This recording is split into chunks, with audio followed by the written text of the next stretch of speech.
I met this guy who later became my mentor. His name was Adam Carroll. And one quote that he mentioned at that event changed my life. He said, Diego, you should build a bigger life, not a bigger lifestyle. Build a bigger life, not a bigger lifestyle. And that for me changed my whole mindset. Welcome to the Small Steps, Big Wins podcast, where I'm dedicated to helping you take control of your life.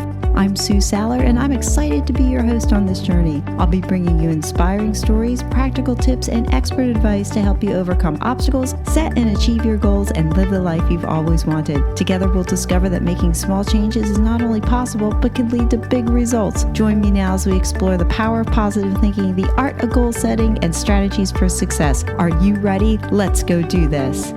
Welcome to the Small Steps, Big Wins podcast, and I'm so honored to have Diego Corzo with me today. Diego is a 32-year-old DACA recipient from Lima, Peru, a Forbes-featured entrepreneur and TEDx speaker from Austin, Texas. Graduating from college in 2012, he went to work as a software developer, but soon discovered that he was destined for more and pursued a career in real estate. Currently, Diego is a realtor for Keller Williams and owns 32 rental properties. He leads a mastermind called FI Investors, and his desire is to help others, especially millennials and Latinos, achieve financial success and freedom. Diego, it's an honor to have you on my podcast. Sue, thank you very much. It is an honor to be here as well. And I can't wait to chat and give as much value as I can to your audience. Yeah, thank you. Well, let's start with your superhero backstory. Yes. So my superhero backstory has been that I haven't let my circumstances, my current circumstances, past circumstances, stop me for achieving what I think is my version of the American dream. One of the obstacles that I've had in my journey of achieving financial independence has been that I am what Congress calls a dreamer and a DACA recipient. So basically means that I am undocumented. As a DACA recipient, it basically meant that I couldn't work or drive until I was 22 years old. At age 15, found out I couldn't drive. At age 18, found out that I couldn't qualify for student loans or financial aid. At age 19, found out I couldn't legally work here in the United States, but I figured out a way. And my superhero story is, as I mentioned, not letting my current circumstances define me. And at 22, when I got the DACA program, I was able to finally start my journey, right, in working, saving money, all of that stuff. Bought my first property at the age of 23, 24, achieved financial independence at 26, and became a millionaire at 29.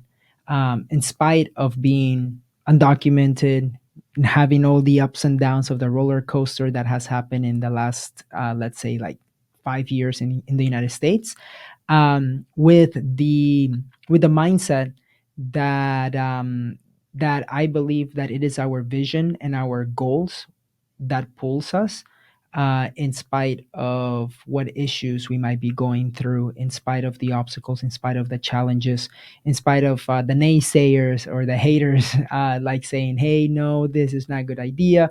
Why are you doing that? And so forth.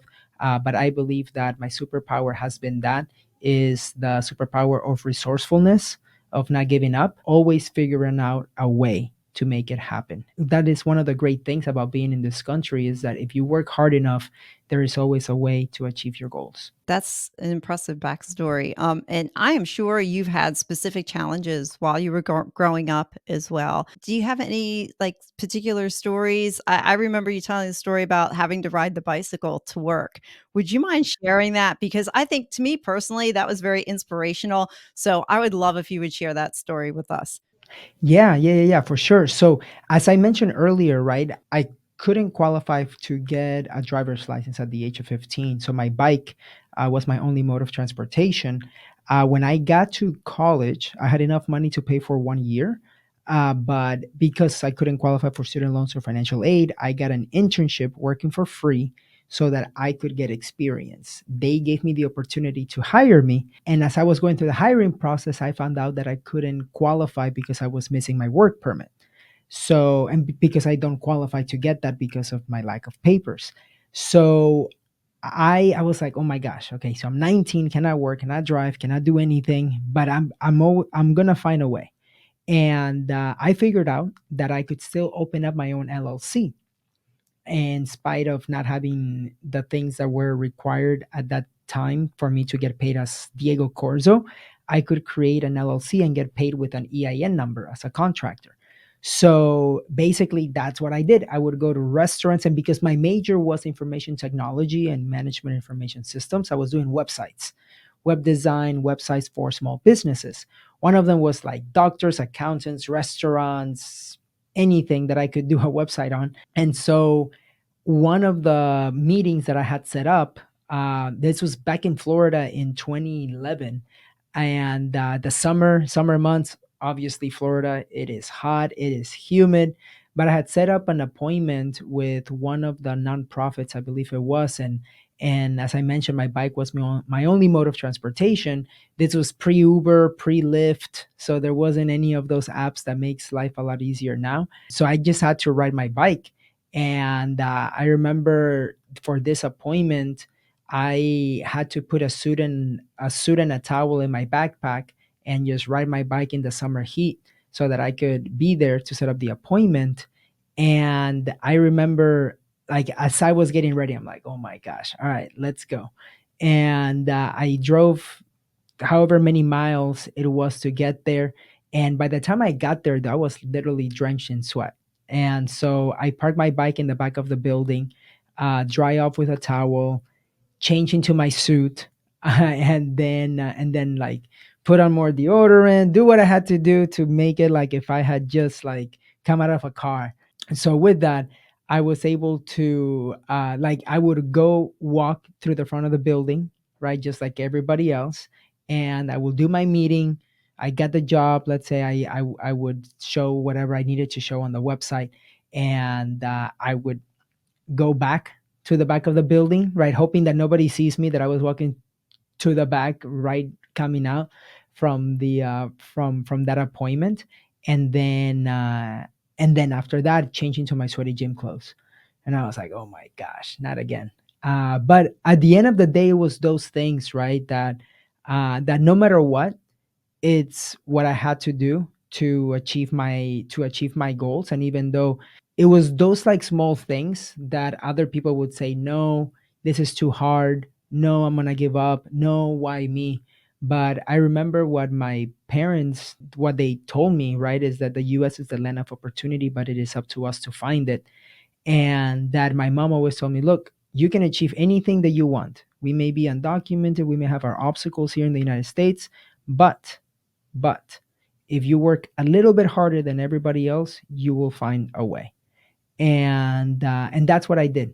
I was able to find my way into various different situations that maybe I wasn't allowed to be there, let's say. But I always remembered that no matter what, through those challenges, right, as just going a little bit extra, I remember that it was because when I look back, it was my parents did so much of a sacrifice to come to this country, to learn a new language, to just go through, like to leave everything and start from zero in a country that they've never known, that in situations that they've never been.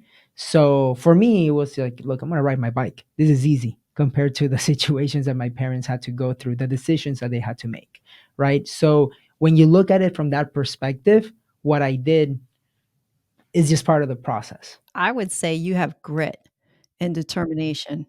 Definitely, you had a goal and you're going for it. And you answered one of my questions. I was going to ask you who was in your life who just really inspired you to, just keep going and you understand that, you can be whoever you want to be. You mentioned your parents. Was there anybody else along the way that inspired you? Yeah, well, on my journey, I would say there's been definitely different people that have inspired me. Of course, my parents. I would say I went to my first personal development event when I was in college, and I met this guy who later became my mentor. His name was Adam Carroll, and one quote that he mentioned at that event changed my life. He said, "Diego, you should build a bigger life, not a bigger lifestyle. Build a bigger life, not a bigger lifestyle." And that for me changed my whole mindset, because of the fact that I knew that I began to ask myself different questions. Again, the power of questions that you ask yourself can change the trajectory of your life. And in this sense, I began asking myself, okay, what do I want out of life? Is it, do I want the life that I get a new car every 2 years, that I'm stuck in the rat race, right? Like just going to work and then just buying things just to buy things, getting the new iPhone every single time a new one comes out, getting the best furniture, getting the new car every 2 years? Or do I want to choose what a big life might mean for me, which is experiences, being with my loved ones, creating memories rather than collecting things? And that for me changed what on my path of building a bigger life. I decided that on my path of building a bigger life, I didn't want to work till I was 65 to then to hope that I was going to have enough social security or my 401k or anything like that. I wanted to have that level of financial independence, to be location independent, to be able to do what I wanted to do and travel, or do what I wanted to do at the end of the day, and have that flexibility.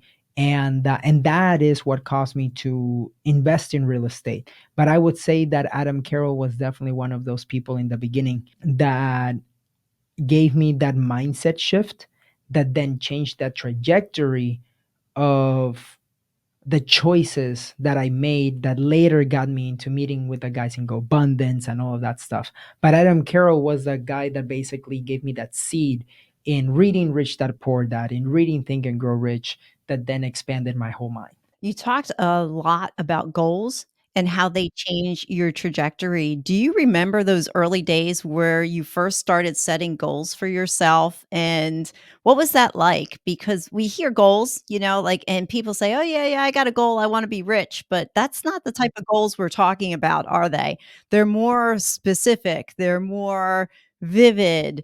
Do you want to elaborate a little bit on your goals, what they looked like then, what they look like now? Yes, and it's important for everybody to note that, like, in the beginning, having a goal, even if it's not the right way to do it, at least it's pushing you towards it, right? So don't be afraid to be like, oh, I'm not gonna set a goal because I don't know what a goal is or how to create one, right? But the idea is that you want to make sure that it is something that you can track. Here's the thing: to make it even easier, there's 8 different areas that you can create goals on. You can create areas on health, relationships, spirituality, and personal development. You can create goals on adventure, financial investments, your job or your business, on your environment and tribe, with your friends, stuff like that. And so, what I do is I try to choose like 3 or 5 goals for the year for each different garden of the ones that I just mentioned, and be, as for example, as descriptive as possible, right? So it's not like, oh, I want to read more in 2023. It's more, I want to read 3 books in Q3, and the way that I'm going to do it is by reading 1 book a month. And that is actually a goal that you can track and measure. That way, if it's the end of April and maybe you're halfway done, or maybe you even haven't started, then you know, hey, you know what? It's okay. I haven't started this, but the goal is to still finish those 3 books by the end of Q2. So I'm in the month of May, I'm gonna read 2 books. And but keeping that, like tracking that, gives you the opportunity, so that there's a metric that you can see if you're hitting it, right? Because if you just say, hey, I want to read more in Q2, and you didn't read anything in Q1, then by definition, you can read 1 page of a book that you buy at Barnes and Nobles, and now you have read more, right? So, but did you really achieve it? Did you get what that goal was, right? So it's more important to be able to, as you write goals, that it's something that you can track and measure. Yeah, I was thinking as you were talking about having those goals and having them measurable, there's an acronym SMART, SMART, which is specific, measurable, attainable, and I can't remember what the last two were. Yes, attainable results. Yeah, results, and then time oriented, like a time constraint on it, like is what you were saying. Yeah, yeah. Talk a little bit about how do you handle not reaching or not s- hitting your goals that you set, because a lot of us can, be out there. I was listening to Ed Milet, and he was talking about how, the way we can build our self-confidence is by not letting ourselves down. And one of those ways we can do that is by doing what we said we're going to do. If we need to take care of ourselves, we go and take care of ourselves. If we set a goal, we go after that goal, we achieve that goal. But there's also reality sets in too. So, talk a little bit about a goal that maybe you might have set and, didn't achieve it. What do you do with that? Yeah, so one of the things too that I do like when setting goals is hitting the goal, right? It may not be as important if you are building the habit that is needed to achieve that goal in the future. So let me give you an example. Some people might say, hey, you know what? My goal is to sell 36 houses, right? On the realtor side. I'm a realtor here in Austin, Texas. So if my goal is to sell 36 homes, it is around three homes a month, right? But I know that we get paid in real estate like 60 days later from what the work that we're doing today, right? Because if I want to, like, there's no way that I'm going to sell a house in April if I'm talking to somebody that's looking to buy a, like, we're recording this April 11th. I'm not gonna find somebody that's gonna buy a house. Like, I'm not gonna find somebody today that wants to buy a house in the next 10 days, unless they have cash, which is possible, but the chances are very low, right? But that doesn't mean that I cannot. So, understanding that the work that I'm gonna do today, I'm gonna see the results maybe in late May or maybe even June. I have to understand that if I set my goal to close 3 homes a month, I'm not going to achieve it. I'm not going to be able to close 3 homes in April if I'm setting that goal in April. But that doesn't mean that I cannot build the habits that's going to help me get to close those 3 homes a month in the future. What does that mean? It's like you have to know what those habits are. Those habits can be, okay, you need to time block, and then you need to have 30 conversations a day about real estate with potential people that are interested in buying or selling or that are interested in investing in real estate, so that you can put them in your database, so that you can stay in touch with them and help them out, right? So there are certain metrics that you can do that it's better for you to build on those habits, so that maybe you may not hit that goal of the 36 in 1 year, but you know that later, maybe in 2024, you will achieve it because you've become that person that has the habits to accomplish that goal. And then, be like, okay, if talking to 30 people got me to 36, if I want to sell 48, maybe I need to talk to 40 people instead of 30, right? And so forth. So those are the important things for me. Even if you may not hit it, working on the habits that allows you to become that person that is going to hit those goals is definitely going to help out. Okay, that makes sense. Thanks for sharing that. And you talked about hitting goals and writing things down. You want to talk about importance of journaling in your life and how that plays into the goal setting that we're talking about. Yeah, for sure. And before I forget, one of the things that so I'm a huge fan of Jim Rohn. I've probably seen a lot of his like his videos on YouTube. I've probably seen over 50% of them. And one of the quotes that he says that I really like is the success will seldom exceed your level of personal development, because success is not something you pursue. Success is something you attract by the person you become, right? So with that is very important to know. And this is what I like teaching is, and this is what on my journey to become a millionaire, when I connected with the millionaires of GoBundance, when my net worth was 25,000, this is where the habits come in. And we'll talk about the journaling here in a bit, but it's like it's really important because I became that person. I became that millionaire already when I met the guys, because I built those habits in me. And I knew that with enough time, I will get it. Time is the thing, like time, and you need to have enough patience. You need to have that delay gratification. You need to understand. And as a millennial, it's hard because we want everything like right now, right? We want everything, and like we put in the microwave and we put it there for a minute, and a minute, and at second 57 we're already wanting to take it out, right? We're not even willing to wait that full minute.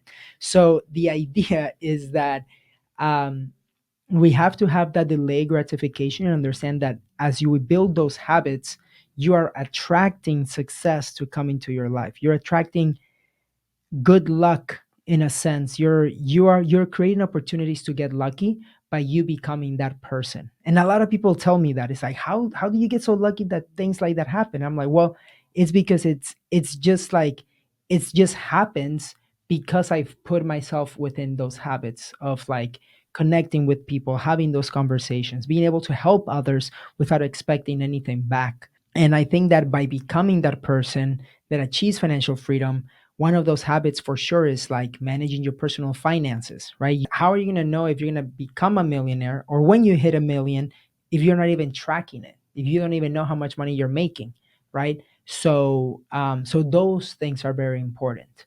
But to answer your question on the journaling, it's something that I know that I need to do more of. Um, and it's more on the expanding of like your thoughts, your thought process, how you're feeling. There are different times in my life that I do it whenever um that basically when I'm at certain points of my life or certain experiences have happened, that I journal. For example, I in September, I remember one of the times that I journal was when my grandfather passed away, and I just wrote down like the whole experience of like how I felt and what it was to be like the oldest grandson and being there when that happened and all of that stuff. So it's like it just makes you think and ponder of those things. So it's not something that I do every day, but it's something that definitely creates opportunities for creativity, creates opportunities for just thinking about how you're feeling. Yeah, yeah. For me though, one of the things that helps me, and for some people, it also clears up their mind.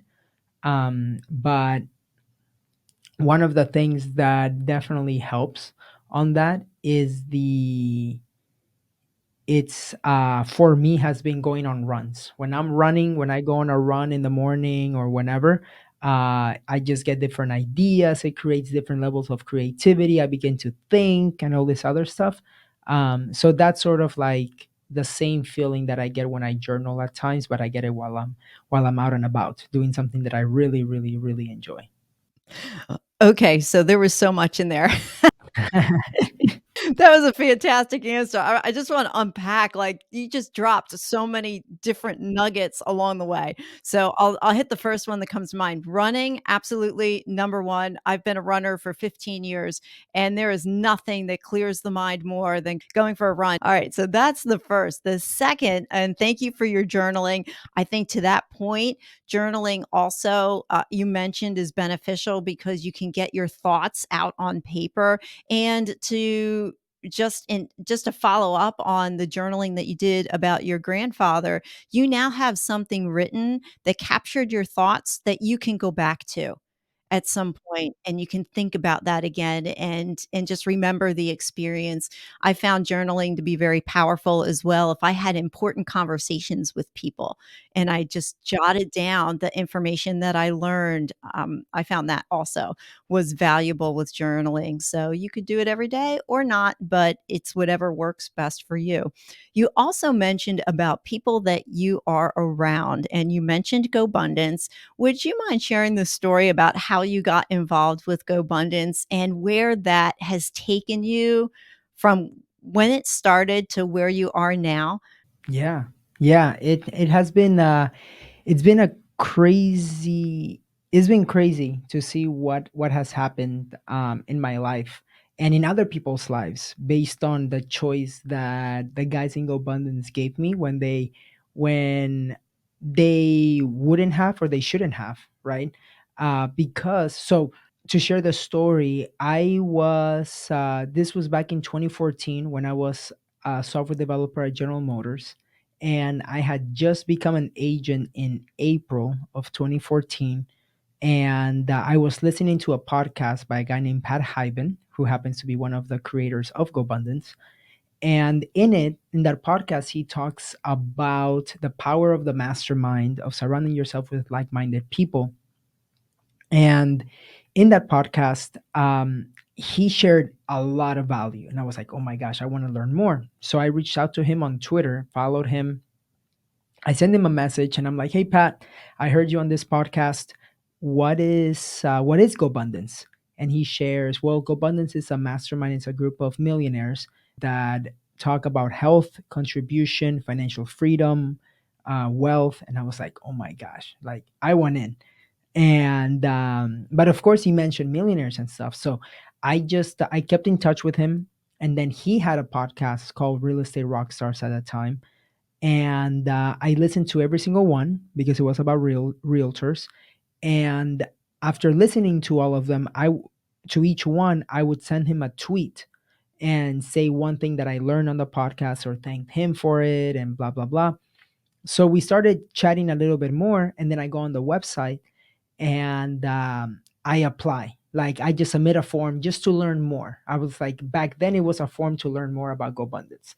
So I fill it out. I get on a call with a guy named Tim Rode, who happens to be the other creator of GoBundance. And after I tell him a little bit about my story, like I'll never forget, because when that happened, I was working at GM still. So I stepped out into one of the offices, and I remember me telling him a little bit about me, my story, what I'm doing, what my goals are. And he's like, all right, Diego, let me see what we can do. Because GoBundance, this event that we're going to do, is for millionaires. So you'll be one of the only ones that's not a millionaire. Fast forward a week later, he calls me back and he's like, hey, if you do want to come, we do have a spot for you. We really like I really like your story. So just come. And I was like, oh my gosh. Okay. So I show up. It was in this time is now it's in August of 2014. I show up at David Osborne's house in Steamboat, not knowing who he was, other than just watching a YouTube video on about him, about GoBundance from back in 2013. And it was crazy because it was only going to be 12 people, right? And I was going to be one of the only ones that wasn't a millionaire. And as we're introducing each other, we had to share where we're from, what do we do, what our net worth was, and how do we get connected to the group.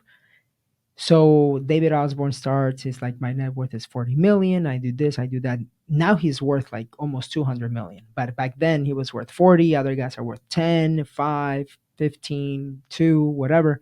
And when it comes to me, I'm like, hey, my name is Diego. I'm 23 years old.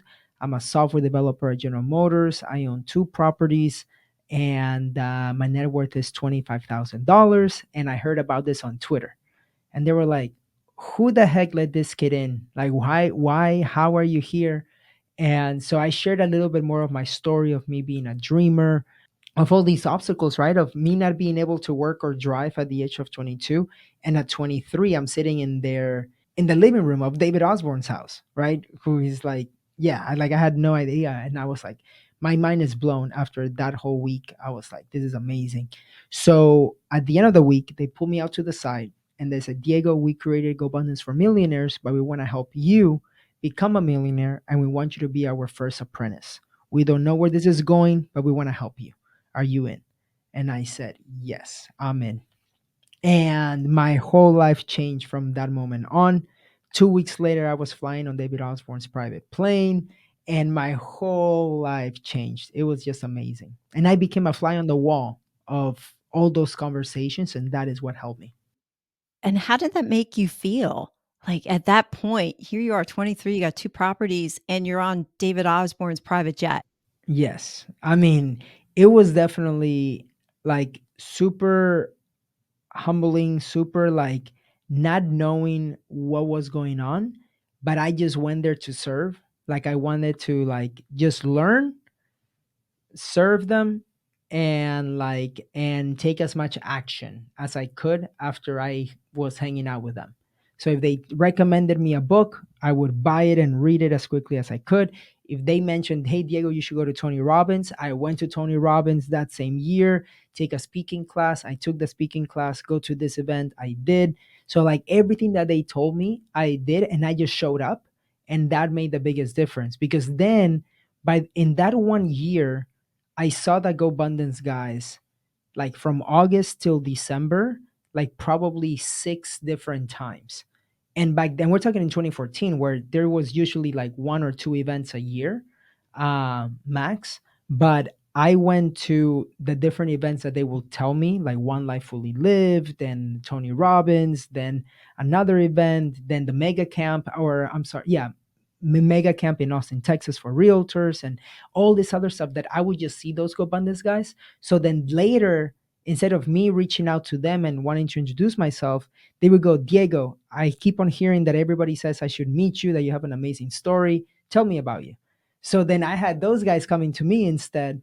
And I think that that was the biggest thing of how my life changed too, was because I took action and I began seeing results. By me showing results, they wanted to help me even more. Mhm. Yeah, because you were putting the work in. They saw that you were determined to do what they told you, and you were on a path. You set your mind really to be a millionaire, and look at what it's made of you. And I was thinking about the, quote that, you are the sum of the 5 people you hang around with the most. Well, you're living proof. Whatever they told you to do, you did, and you were determined. What a great story. I love that story. And along with that, I believe I saw on your website, you've met a few interesting people along the way. Was I correct in seeing that I saw a picture of you with, was that Robert Kiyosaki and Ed Milet? Yes, yes. I've had the opportunity to meet Robert Kiyosaki and my led. Yeah, with meeting Robert Kiyosaki, it was back in 2016, I believe it was, or 2015. It was crazy because I had just read Rich Dad Poor Dad in 2011, and I had read that book, and and it changed my life. That book like just changed the philosophy of how I view money, how I wanted to build wealth. Um, Figured out that wealth was something that could be achievable because back then I just didn't know. I was like I wasn't like I didn't know what I didn't know, and that book definitely made it possible for me in the way that I knew that I could do it by investing in real estate, right? And instead of trading my time for money, I knew that I could save money so that I could make that money work for me in buying assets that would put money in my pocket rather than buying liabilities. So meeting Robert Kiyosaki was just like an amazing moment because I'm like, hey, it was you who helped me get started. And fast forward now with my 62 doors, 62 properties. Um, Everything has been with the fact of by reading that book and setting those goals, right? Because I had set a goal to get to 10 properties by age 35. But I wrote that goal when I was 21. So I was like, okay, I'll save some money, I'll work, I'll get to know the market, I'll buy my first house at 25 or 25, and then buy one house every year till I'm 35. That way I'll have 10. And but I achieved that by age 27, and it was because of the fact of how I surrounded myself with people, especially the guys in Go Abundance, that they showed me that the way they basically, when you surround yourself with mentors or coaches or people that are ahead of you and that you're surrounding yourself and taking action, um, a lot of people say that there's no shortcut to success, but there is. If you are surrounding yourself with people that show you a way so that you don't make the same mistakes that it cost them, right? So if it took them 10 years to get to where they are at, and they go through the ups and downs of the roller coaster of mistakes and all this other stuff, but then they tell you, hey, Diego, if you follow this, it took me 10, but you can do it in 5. It's like that is a shortcut, right? So that's basically what happened. I set my goal of 10 doors by age 35, and then I meet this group and they're like, "No, Diego, you can do this much quicker. Here's how." And boom, by age 27 I achieved it. And it was because of those things. Yeah, you make a good point about, well, we were talking about surrounding yourself with people, and that they fast track. And there's so many resources out there. I mean, I know you have the FI investors you created, and that is a mastermind to help people in that fast tracking kind of way, right? To learn about and acquiring real estate. Basically, hey, these are the things that I've done. These are the mistakes I've made. I don't want to see you make them as well. And we're both involved with Emerge in the Merge Supercharge program. And that pretty much is the same thing that allows us to kind of fast track our way to getting to where we need to be, and sometimes even getting out of our own way. So you bring up a really good point there about taking action, isn't it? What small steps did you take at any point in your life that you didn't think would have big results, but they really did? Yeah, one of them for sure was reading Rich Dad Poor Dad. Like that book, it's like not many people think that a book can change your life, right? But reading that book, listening to Bigger Pockets podcast, that was also really good. um and the podcast that basically changed my life was that podcast interview with Pat Hyben. I feel like that small step was not only listening, but it was reaching out to him, because I bet you that there's so many podcasts that the audience here listens to, but they don't reach out. They're like, oh, that would be awesome to reach out to that person, but he's not going to respond, so I'm not going to. No, I reached out to Pat Hyben and I was like, yo, Go Abundance is awesome. Tell me more, right? So it was those little steps that when I look back and I connect the dots, I'm like, oh my gosh, that is awesome. One of the other things that I would say, one small thing that I didn't think that it was gonna have such a huge impact, was, so Tim Rode has an event, or he has a nonprofit called One Life Fully Lived. And in 2014 he had a an event. I believe it was in Reno, Nevada. And this was in 2014, so I had just gotten to know the Go Abundance guys. But it was the same time that my brother Gonzalo, he's 5 years younger than me, he called me. He's like, Diego, I'm feeling lost. I don't know what I want to do. I don't like the friends that I'm surrounding myself with. Well, I know that you've been surrounding yourself with people, and I've never asked for help in this way, but I just need a change. So I'm like, Gonzalo, I'm going to this event. It's a nonprofit.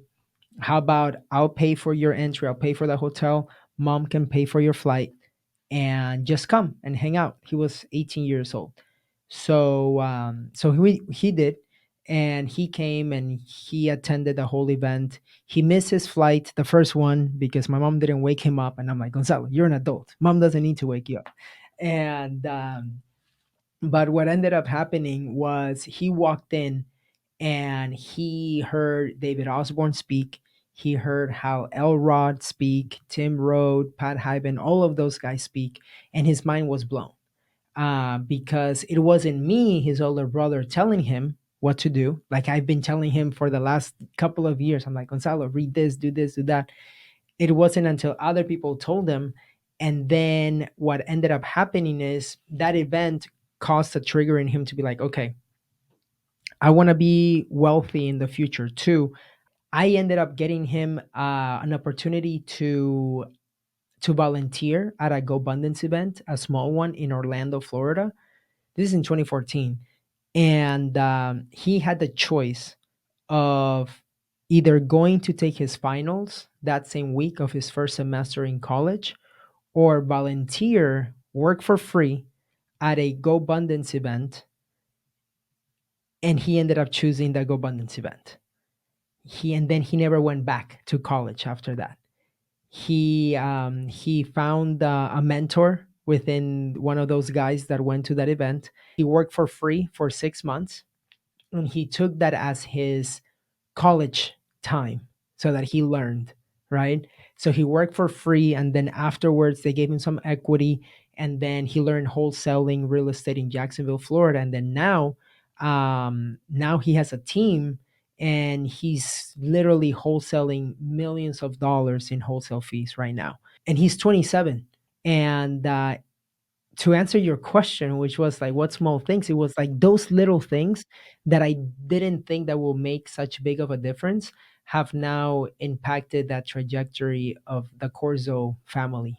Yeah, and generations. I mean, it's not just you and him, and I mean, you changed his life just by having him go to that one event, and how that small step for him changed, and he took a couple of them. I mean, not going to his finals. I knew your brother was a realtor. I didn't realize he was really a realtor and doing very, very well. Yeah, congratulations to him. Yeah, and then it changes your family tree, doesn't it? I just it's just a beautiful story how just fate happened, but you actually still at the end of the day, you took action. I mean, all of us are filled with knowledge. We can listen, like to your point, you can listen to podcasts till the cows come home. But if you don't email the person, if you don't reach out, if you don't do anything, then what result really are you going to get out of it? So, yeah, that's great, great small steps. I hope somebody's encouraged by your story. I know I am. On that same line of where you were, here you are today, and a lot of it was fast tracked. Would you want to share your 3 or 5 year vision? Some people do three, some people do five, and just dream a little bit. Where do you think you'll be in a decade? In a decade. Oh man. You said 3 or 5 years or in a decade? Well, I'm sure you have a 3 or 5 year vision on paper somewhere, but then I wanna just throw it out there. Where do you think after your 3 to 5 year, where do you think you wanna be in a decade? Yeah. So wow, so I'll be 42. So so with that, I don't know if I will be in Austin by then. I might be in Florida by that time. And but who knows? Either that or in Puerto Rico. I love Puerto Rico. But I still see myself being in real estate, being a realtor, having the real estate team. I still see myself with that, practicing real estate, just because I it's something that I really enjoy, and it's something that utilizing the connections that I've built, we can create so many different win-wins opportunities for everybody in either finding deals or doing that. And I think that I would still be a real estate coach, a mentor, because that's also other things that I enjoy. And I would totally be in a position where I'm traveling for sure around the world. I am location independent at that time still, being able to choose what I want to do. I would say having kids for sure, and not letting and choosing when to work, when to not work, and the stuff that I want to do now. I get to choose what I want to do for work and what makes me happy. And if it doesn't make me happy, then I say no, even if it means that I can make a lot more money. But if I'm not fulfilled doing it, there's no reason why I would do it. Yeah. Well, you're sitting right now in your new podcast studio. Yes. Yes. Talk a little bit about your podcast if you can. Yes. So yes, so we're gonna be launching the podcast here soon. We're gonna be making some announcements and everything. It's gonna be called the FI Investors Podcast, the Financial Independent Investors. And because for me, it's gonna be a way to share a lot of the knowledge that I've gained throughout this journey of investing in real estate. But also, it's gonna allow me to interview, bring on my mentors, bring on different people so that they can share on their knowledge and be able to share with people what will get you to become a financial independent investor, but also what happens after you become one, too, because I feel like it is a long journey. And let's say problems don't disappear. Like a lot of people think, oh, once you become a millionaire or once you have money, you have no problems, and that's not true. Money is just a tool. So it's not going to give you happiness, it's not going to give you different things that people think. It's just a tool. So now you get to use that tool in the hopes that it is a good way, right? and continue investing and continue to multiply it and stuff like that. Buy Investors is my brand with my mastermind, with what I teach on helping people buy either their first rental property or scale the real estate portfolio. And then the podcast is going to be the one where it's going to be more education in the beginning and interviewing people that have achieved that level of FI investors. Mhm. Yeah. Well, that's neat. I look forward to listening to your podcast. Yes, thank you. Thank you. If you can go back in time to your younger self and deliver a message, what would it be and why? That is a good question. If I could go back in time and deliver a message, I would say continue to trust the process, because there might be times that it's like, hey, continue pushing through. I don't think I would change anything other than maybe like, hey, buy houses faster. I would say if I was to my younger self, I'd be like, hey, go all into real estate in 2020, buy as many things as possible and sell in early 2022. That's what I would do. Like invest as much in Austin and then sell everything. Um, but no, I would say just trust the process. So, trusting the process, and I think you mentioned it earlier also, like, we don't nothing is instantaneous, really. We live in this microwave culture where we want everything really fast. I've heard the saying that goes, "It takes 10 years to be an overnight success." Yes. So, so true, so true. Okay, is there something that maybe you wanted to share that I didn't get a chance to ask you? I would just say something deeper would be, I mentioned the power of questions, right? But I would say like what type of questions, right? It's like the power of questions, but okay, but what questions do I ask myself, right? And I feel like whenever we are facing some kind of obstacles or challenges, I feel that it's important to ask yourself different, like there's some questions that we can ask ourselves that can change the trajectory of our lives. One of them is asking us ourselves, like if we ask ourselves why is this happening to me, we we may not take 100% responsibility and can blame other people for our situation. But if we ask ourselves, why is this happening for me? Then we can look for solutions and try to solve a problem, try to solve the current situation that you're in. So that's why I feel like when you're looking for solutions, you take more the empowered mentality than the victim mentality. If you ask yourself, why is this happening to me? So, were you always like that as far as that line of questioning, or was there something that you do or read that kind of trains your brain? Because a lot of us don't naturally go there and think about, the questions that we ask ourselves, and we could go down the "oh, woe is me" or play the victim mentality. How do you keep yourself from going down the wrong road and then put yourself in the position to ask the correct questions? Yeah, well, it starts with by taking 100% responsibility for what is happening. I feel like taking ownership is one of the main things and the first things that one should do when those things happen. And then when you take ownership, but that is when you can ask yourself those questions. But to answer your question of when did I begin having that, it happened after I went to Tony Robbins in 2014. But like that's when I had the realization of that's what I learned.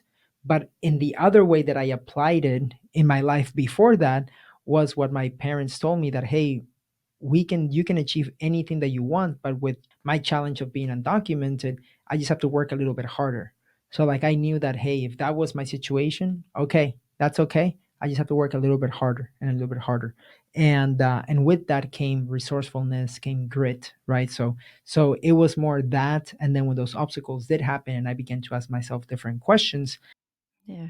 What are some of the values and belief systems that your parents instilled on you or that you've kind of picked up over the years that are behind you and drive who you are today? Yeah, I would say perseverance is one of them. Perseverance, I mentioned resourcefulness already, and being humble.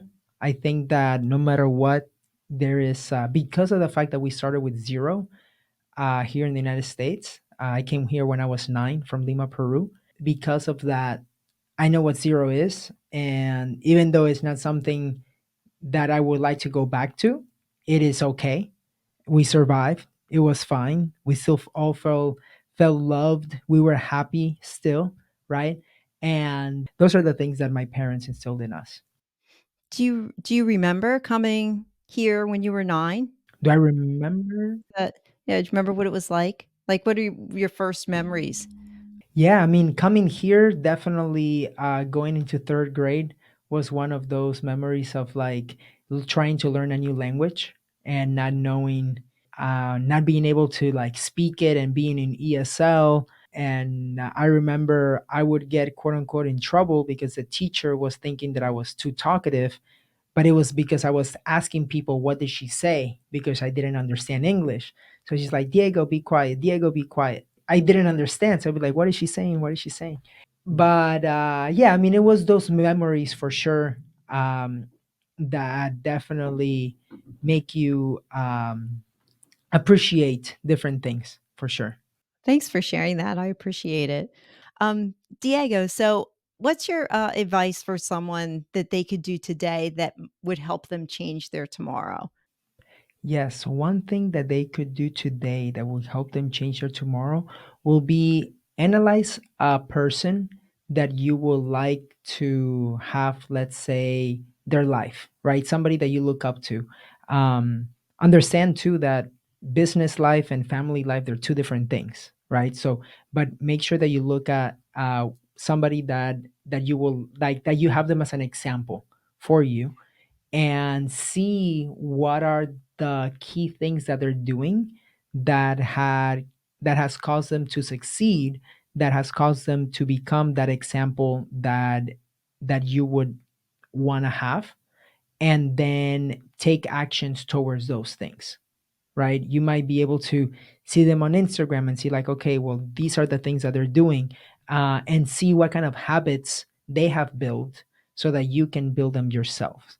I feel like those are some things that you can definitely do, so that you can achieve that level of success of that example that you gave yourself. Okay, thanks. Is there a book that you besides Rich Dad Poor Dad, is there, any other book recommendations or podcasts? Yeah.